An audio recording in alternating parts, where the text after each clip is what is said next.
Malo na sa 1,400 pesos kada tangke ang presyo ng liquefied petroleum gas or LPG sa lungsod ng Kawayan kasunod ng bahagya umunong pagliit ng supply.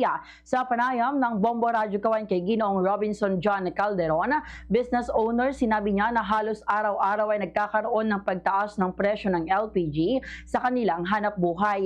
Anya, nitong linggo lamang ay mayroon ng isang LPG brand na nagtaas ng humigit 200 piso. Dahilan upang umabot sa naturang halaga ang presyo nito. Mayroon din ilang brand na nasa nagtaas ng hindi bababa naman sa 50 pesos sa bagay na lalong nagpapabigat sa gastusin ng mga negosyante at mamimili. May posibilidad pa niya na tumaas ang presyo sa mga susunod na araw kaya nagdulot ito ng pangamba sa mga residente.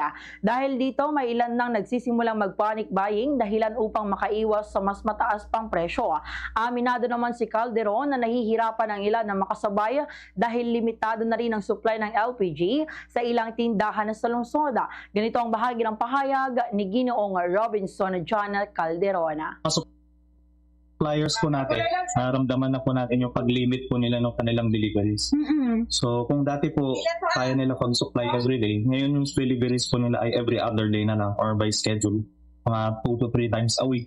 Plus yung volume ng binibigay nila, talagang meron na po siyang limit. So hindi na din po tayo basta-basta makakakuha ng maraming o bulk na stocks. So ganun po yung supply natin. Fast sa Radyo Bombo!